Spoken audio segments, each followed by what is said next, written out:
Hi, I'm Koki.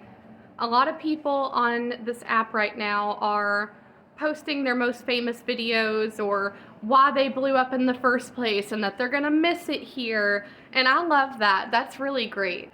And even though I technically never blew up, I say technically nicely, I never blew up. It's okay. I wanted to tell you why I love this app and why it's important to me. About 3 years ago, I saw a video of a girl and she was explaining a symptom of her epilepsy. I had been struggling with some symptoms that were completely weird, and if you tell a doctor, you get looked at like this. Whenever you tell a doctor that you feel like you're skipping like a CD sometimes and that you see videos in your head and then you get sick, they think that's kind of weird if you're not at the right doctor. And growing up, I didn't have a lot, so we didn't really see doctors or dentists or anything. So yeah, I didn't really go to the doctor much until my late 20s when I was paying for all of it myself, figuring out insurance. It was hard.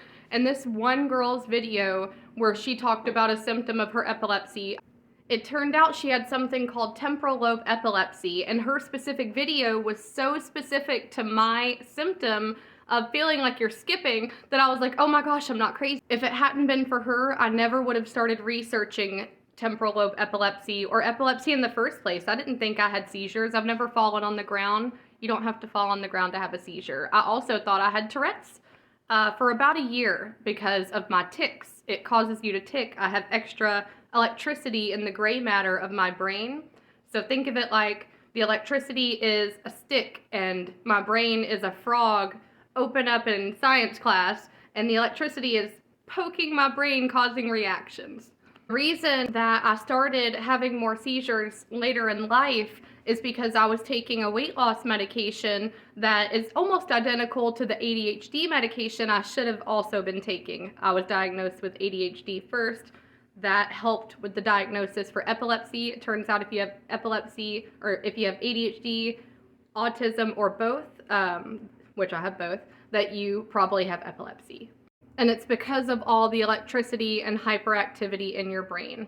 So I was taking that medication, and if you have ADHD and epilepsy, usually you can't take ADHD medication because even though it slows our brain down to normal, it's having to work so hard to do that that it's causing more seizures because of the extra brain work.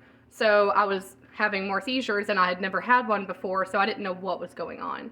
I got off that medication, took it like a year later, started having more seizures, then the seizures kept happening. I could only take that medication for 3 months at a time. I think it was called phentermine. In those 3 months, twice, they have to be like a year apart, it happened, and it's like it woke it up in my brain even more, and it hasn't stopped since. So I cannot take the ADHD medication because it gives me more seizures.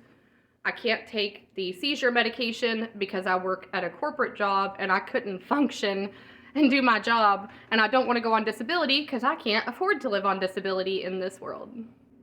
So yeah, I never blew up, but that's why I love TikTok, and I actually started spreading awareness. I have a YouTube, Facebook, and Instagram, Koki J. Thanks.